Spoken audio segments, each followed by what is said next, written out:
middle sibling of 3. I have 2 brothers. They both grew up as scouts. My older brother made it to Eagle Scout, and my little brother quit sometime during Boy Scouts. But for some reason, my parents never forced me to become a scout when I was a kid, which was strange because I remember always being really jealous of my older brother, Scott. My mom would bring me along to Pinewood Derby contests and other scout celebrations, and I always wished I could be part of it. The thing I was most jealous of, though, was the campouts.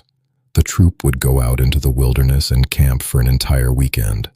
I went along for the drive once or twice. I saw them setting up tents and building campfires. But since I was younger and not part of the troop, I wasn't allowed to stay. I always had to go back home with my parents. Watching Scott prepare for those trips made me even more jealous. Before every trip, he would bring a tent home and practice setting it up in our backyard. One day, when I was about 7 or 8, I came up with an idea. Why not have our own little camp out in the backyard? To my young mind, it was the most exciting idea ever. Scott agreed, and our parents played along. Our backyard was huge. It wasn't a normal fenced yard either. The houses in our neighborhood had large open yards that blended together with patches of trees and brush separating them. It actually felt a bit like being in the wilderness. We even had a fire pit, so our parents helped us set up a small fire to make the experience feel more real. My little brother joined us for roasting marshmallows, but he was only 4 at the time, so our parents wouldn't let him sleep in the tent. Eventually, they brought him back inside while Scott and I stayed out. Later that night, we climbed into our sleeping bags inside the tent.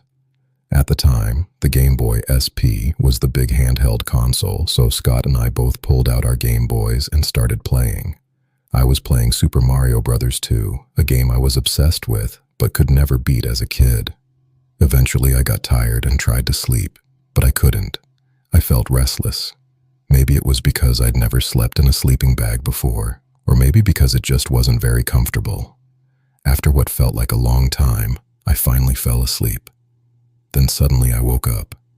For a moment I was confused about where I was. The inside of the tent was dark, lit only faintly by moonlight.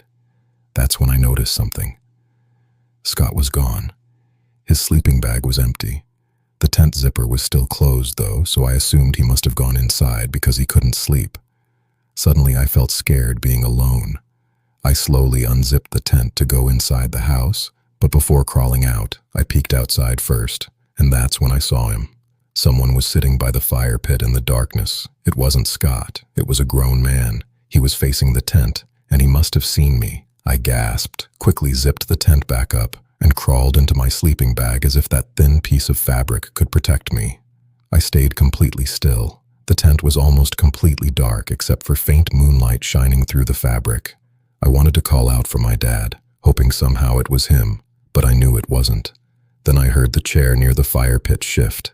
My heart was racing. I prayed the man wouldn't get up, but then I saw a shadow outside the tent, blocking the moonlight. He was right outside. I thought if I didn't move, maybe he would think the tent was empty. Then I heard the zipper slowly moving downward. It opened only a few inches, but that was enough. There's a small gap at the bottom of most tents where the zipper doesn't fully seal. I had never noticed it before that night, but now, pressed against that gap, was an eye. Just one eye, looking directly at me. I could see the white of it in the darkness. At first, I couldn't even scream. I was completely frozen. Then the eye squinted slightly, like the person was smiling. The zipper moved another inch, and that's when I finally screamed. I scrambled backward, kicking out of my sleeping bag and knocking into the tent poles. Immediately, I heard footsteps running through the yard. Our back porch light turned on. My dad burst out of the house yelling and ran across the grass. But by the time he reached the fire pit, the man was already gone. My parents called the police. I don't remember much after that night. I slept in my parents' bed and was terrified for weeks. But the scariest part happened about a month later. At school during recess, I was standing near the fence with some other kids when a man from the other side called out, "Hey!" He asked me for directions somewhere. I said I didn't know. Then he said something that made my stomach drop. "Your name's Chris, right?" My heart sank. I lied and said no. He smiled and said, "You don't remember me, do you?"